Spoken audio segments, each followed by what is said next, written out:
I got the cash in the bags. 어느 늦은 저녁, 현관문을 열고 집으로 들어가는 남성. 그런데 거실에 그의 아내가 쓰러져 있습니다. 놀란 남성은 급히 911에 신고 전화를 합니다. 경찰 수사가 시작되고 모든 증거가 가리키는 단 한 사람, 바로 아내를 발견한 그녀의 남편이었습니다. 정말 남편은 아내를 살해한 것일까요? 이 사건에는 어떤 무서운 진실이 숨어있는 걸까요? 오늘 이야기 시작하겠습니다. 미국 미주리주 트로이.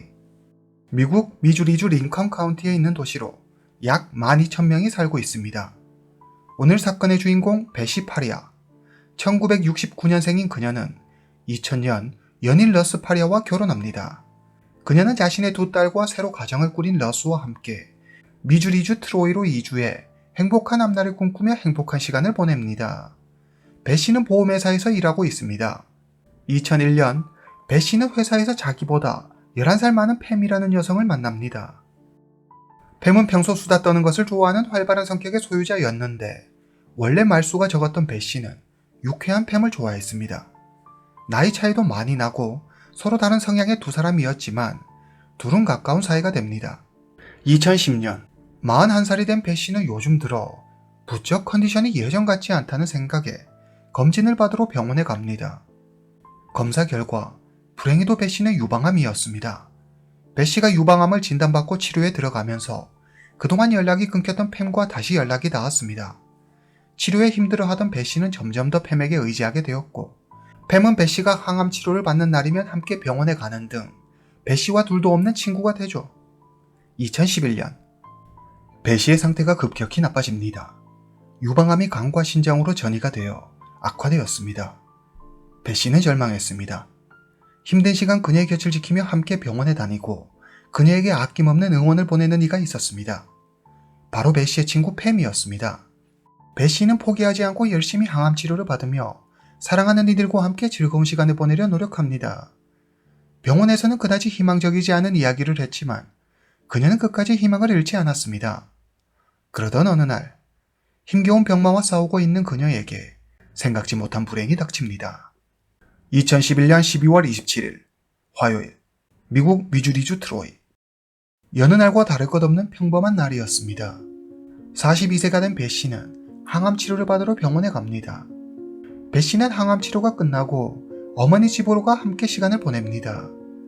집에 돌아갈 시간이 되고 팸이 베시를 집까지 데려다 주겠다며 차를 몰고 베시의 어머니 집으로 직접 옵니다. 베시의 남편 러스는 퇴근 후 친구들과 함께 시간을 보냅니다.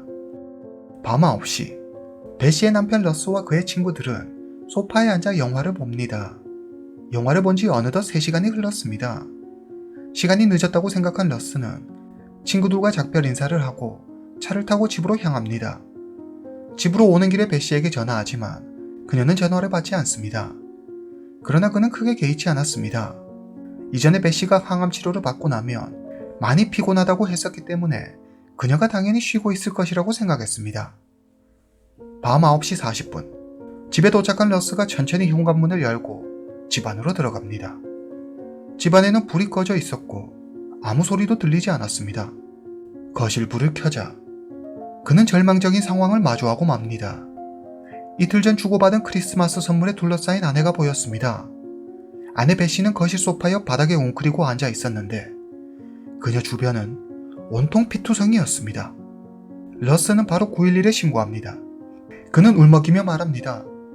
지금 막 집에 왔는데 아내가 스스로 목숨을 끊은 것 같아요. 바닥에 있어요. 밤 9시 50분 신고를 받고 출동한 경찰이 현장에 도착합니다. 경찰은 현장의 혈액응고 정도로 보아 베시가 약 1시간 전에 사망한 것으로 추정합니다. 경찰은 즉시 현장을 봉쇄하고 수사에 착수합니다. 현장에 도착한 경찰은 베시가 스스로 목숨을 끊은 것이 아니라는 확신이 들었습니다. 베시의 몸에는 55군데가 넘게 찔린 상처가 있었고 손목을 그은 상처와 목에는 칼이 꽂혀 있었습니다. 방바닥, 소파, 벽, 천장까지 사방에 다량의 혈흔이 튀어 있었고 일부는 양말로 닦은 듯한 흔적이 있었는데 현장을 훼손시키기 위해 범인이 고의로 닦은 것처럼 보였습니다. 혈흔 형태 분석 전문 수사관은 베시의 죽음이 타살에 의한 것이라 결론 내립니다. 경찰은 형광등 스위치에서 한 남성의 DNA를 채취해 러스의 DNA와 비교해보지만 두 DNA는 완전히 달랐습니다. 또한 경찰은 소파 쿠션 밑에서 두 번째 흉기를, 러스의 옷장에서 피가 묻은 슬리퍼를 발견합니다. 경찰은 해당 사건은 치밀하게 계획된 범행임이 분명하다고 확신합니다. 경찰은 러스를 경찰서로 소환해 사건 당일 그의 행적에 대해 묻습니다. 그날 저는 친구 집에서 영화를 봤어요. 친구 4명과 함께 영화를 보고 밤 9시쯤 친구 집을 나왔어요. 근데 집에 가는 길에 배가 좀 고프더라고요. 그래서 아비스에 들러 먹을 걸 좀 사고 밤 9시 40분쯤 집에 도착했어요. 그리고 거실에 있는 아내를 발견했죠. 러스의 진술이 끝나고 경찰은 사건 당일 러스와 함께 영화를 봤다고 진술한 4명의 친구를 찾아갑니다. 사건 당일 저녁 러스와 함께 있었나요?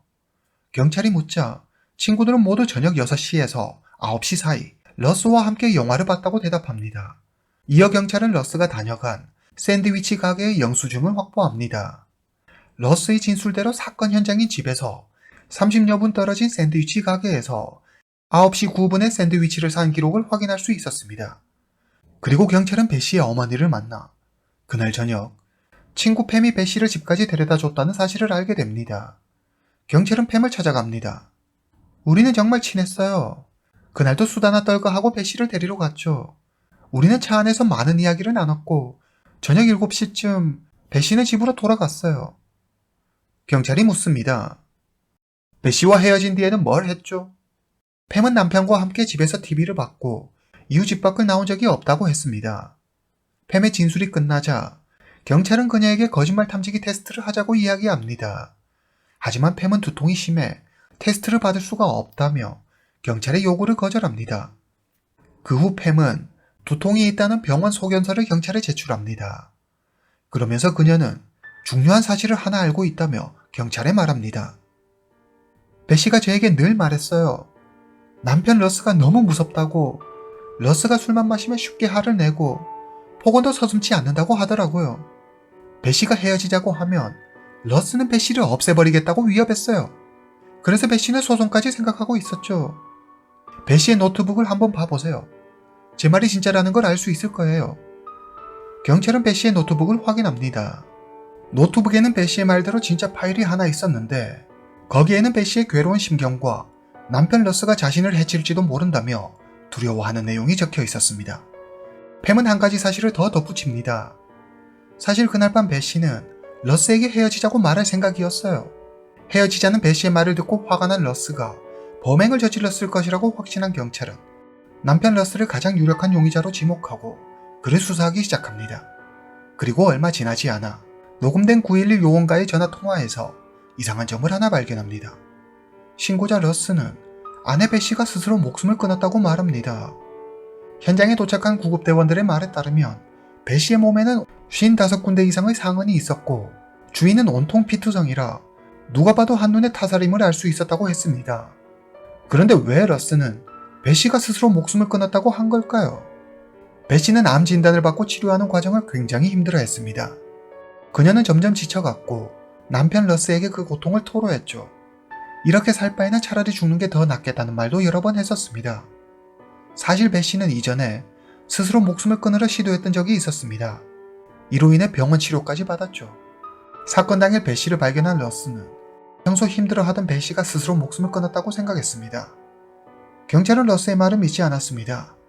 그에 대한 의심은 점점 커졌고 경찰은 러스에게 거짓말 탐지기 테스트를 제안합니다. 러스는 경찰의 제안을 받아들이지만 그는 거짓말 탐지기 테스트를 통과하지 못합니다. 경찰의 의심은 이제 확신으로 바뀝니다. 남편 러스가 범인이다.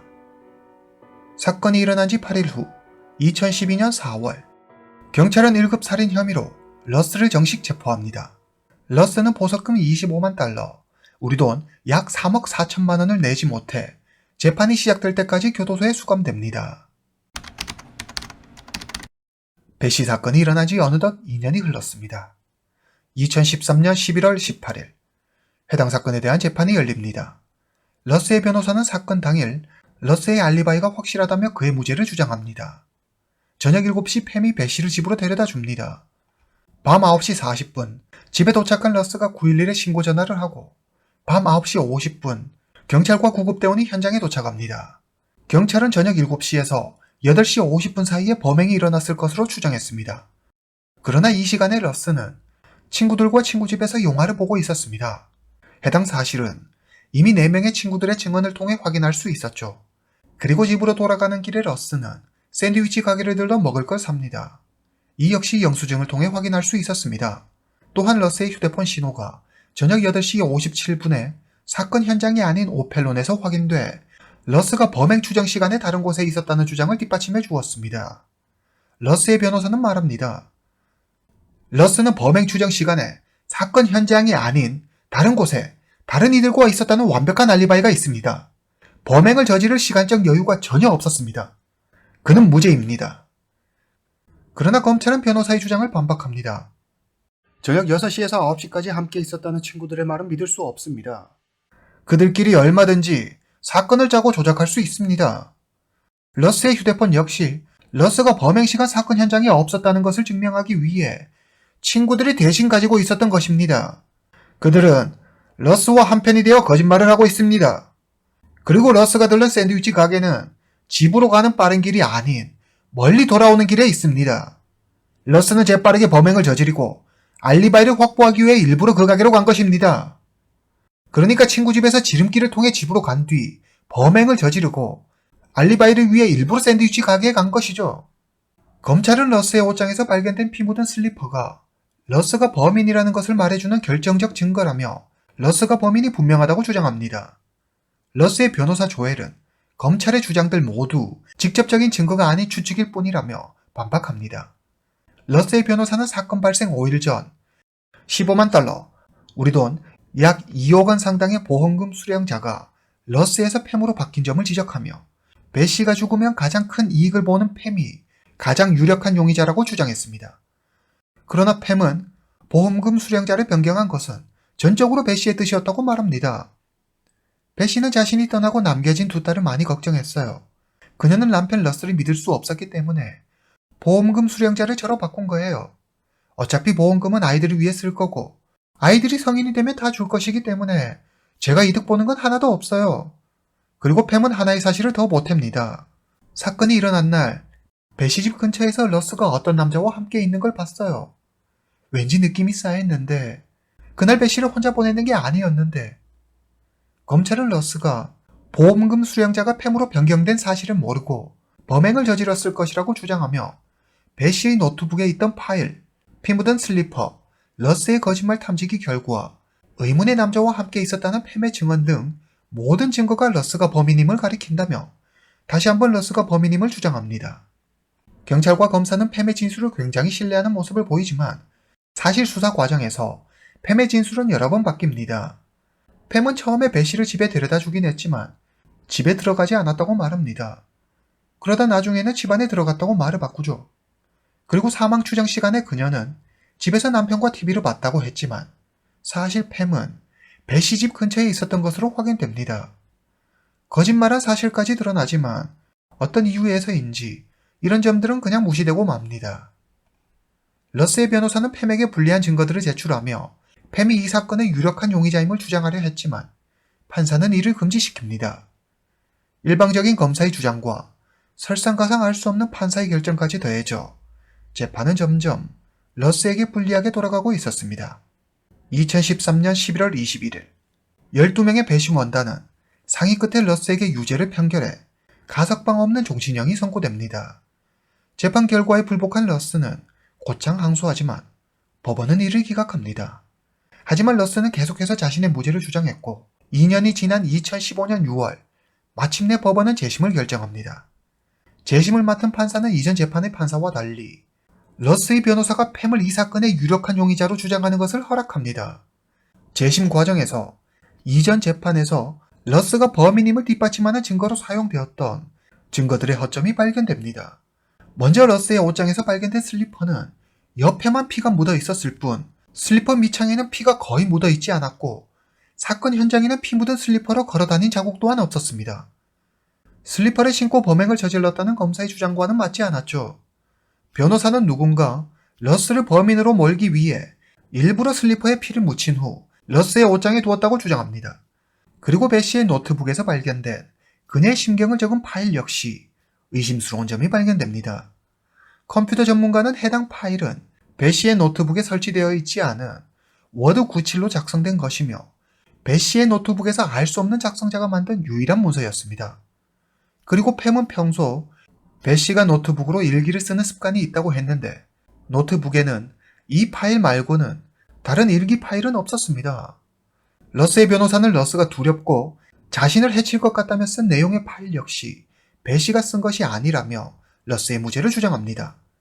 러스의 친구들 역시 모두 법정에 나와 범행이 일어났을 것으로 추정되는 시간에 러스는 자신들과 함께 영화를 봤다고 다시 한번 증언했습니다. 2015년 11월 7일 장시간의 심리를 거친 후 재판부는 러스에게 무죄를 선고합니다. 러스는 4년 만에 드디어 자신의 억울함을 씻고 교도소에서 풀려납니다. 그렇다면 진짜 범인은 누구일까요? 새로 사건을 맡은 우드 검사는 배 씨의 절친 팸을 의심하고 그녀에 대해 수사하기 시작합니다. 그리고 지난 재판에서 판사의 제재로 제대로 밝힐 수 없었던 팸의 수상한 정황들을 다시 수면 위로 끄집어내죠.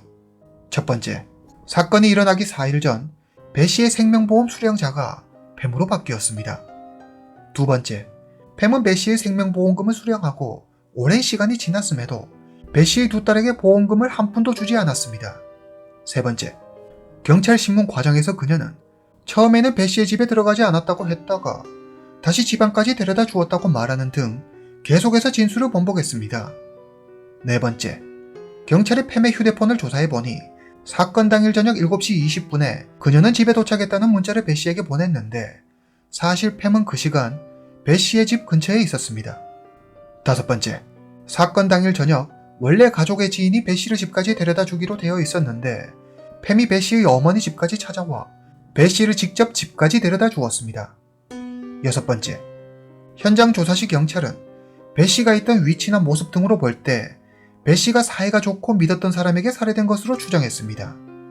경찰은 팸을 가장 유력한 용의자로 지목하고 수사에 착수합니다. 그러나 결정적인 증거를 찾지 못해 수사는 더 이상 나아가지 못하고 제자리 걸음만 하게 됩니다. 2016년 8월 16일, 러스가 풀려난 지 9개월이 지났습니다. 미주리주 911 콜센터로 신고 전화가 한 통 걸려옵니다. 전화 속 여성은 다급한 목소리로 계속해서 살려달라고 소리칩니다. 그녀는 의문의 남성에게 위협을 받고 있는 듯 보였습니다. 즉시 경찰이 출동합니다. 경찰은 신고를 받고 출동한 그곳에서 한 남성이 피투성이가 된 채 쓰러져 있고 그 옆에는 총을 손에 쥔 채 멍하니 서 있는 여성을 보게 됩니다. 경찰은 그 자리에서 바로 그녀를 경찰서로 연행합니다. 그녀는 자신이 911에 신고 전화를 한 사람이라고 했습니다. 그녀의 정체는 다름 아닌 팸이었습니다. 팸은 말합니다. 웬 남자가 차에서 뛰어내려 제 차로 뛰어들었어요. 제가 차에 앉아 있는데 그 남자가 흉기로 위협하며 러스의 돈을 찾으러 은행에 가자고 했어요. 러스가 보낸 사람이 분명했어요. 전 재빨리 집 안으로 도망쳤어요. 그런데 그 남자가 미친듯이 절 쫓아왔고 전 너무 무서워 침실에 둔 총을 꺼내 당장이라도 쏘지 않으면 제가 당할 것만 같았어요. 팸은 어쩔 수 없는 선택이었다며 정당방위를 주장합니다. 피해 남성의 이름은 루이스. 당시 나이 33세. 루이스는 2006년 교통사고를 겪은 후 지적장애를 앓게 되었습니다. 경찰은 루이스의 몸에서 $900와 쪽지 한 장을 발견합니다. 쪽지에는 다음과 같이 적혀 있었습니다. 러스의 돈을 찾고 팸을 없애버려. 그러면 $10,000를 주겠어. 경찰은 러스가 사람을 고용해 보험금을 뺏고 팸을 처리하려 한 것은 아닌지 혹 아내 배 씨 역시 사람을 시켜 살해한 것은 아닌지 의심하지만 이내 자신들의 생각이 틀렸다는 것을 알게 됩니다. 팸은 루이스를 한 번도 본 적 없는 모르는 사람이라고 말했습니다. 하지만 사건 당일 루이스의 휴대폰 위치조회 결과 사건 발생 1시간 전 팸은 루이스와 함께 있었던 것으로 밝혀집니다. 팸이 또 거짓말을 한 거죠. 팸과 루이스 두 사람은 사건이 일어나기 전 이미 알고 있던 사이였습니다. 경찰은 주변 이웃을 상대로 탐문 수사를 벌이고 한 여성이 자신이 최근 이상한 일을 겪었다며 이야기합니다. 하루는 어떤 여자가 절 찾아와 자기가 방송국 PD라면서 아르바이트를 제안했어요. 제가 911에 신고하는 대본을 읽어주면 $1,000를 주겠다고 했죠. 처음에는 돈에 혹해 승낙했지만 왠지 찝찝한 기분이 들어 바로 거절했어요. 경찰은 그녀의 집 앞에 설치된 CCTV 영상을 확인합니다. 그녀에게 아르바이트를 제안한 여성은 바로 팸이었습니다.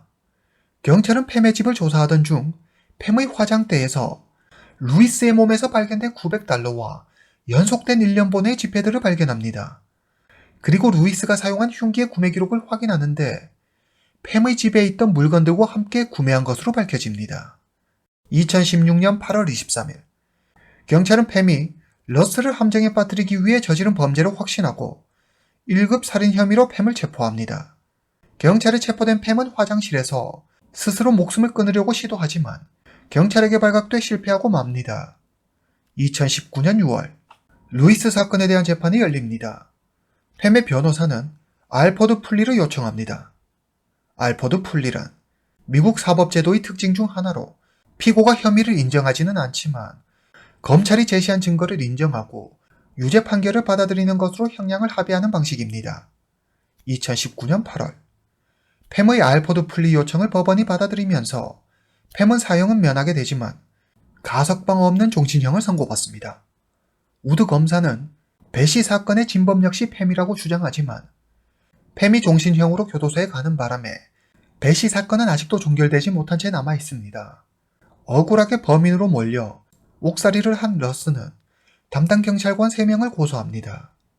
무죄 추정의 원칙을 무시하고 무죄를 입증할 만한 증거들은 무시하고 다른 용의자를 수사하지 않은 점 등이 인정돼 $2밀리언, 우리 돈 약 26억 원의 배상금을 받습니다. 재판에서 말도 안 되는 결정을 내렸던 담당 판사는 러스의 재판 말고도 다른 재판에서도 문제점들이 발견돼 사법윤리강령 위반으로 6개월의 정직 처분을 받습니다. 그러나 처음 재판에서 시종 일관 러스의 유죄를 주장했던 담당 검사는 검찰 면책 특권을 이유로 러스가 낸 소송은 기각됩니다. 경찰의 잘못된 수사와 사법부의 잘못된 판단으로 러스와 배시의 두 딸과는 관계는 껄끄러워졌고 훗날 사건의 진실이 밝혀지며 배시의 두 딸이 러스에게 사과했지만 그들의 관계는 다시 예전으로 돌아가기는 힘들어 보입니다. 오늘 이야기는 여기까지입니다. 다음 시간에 뵙겠습니다.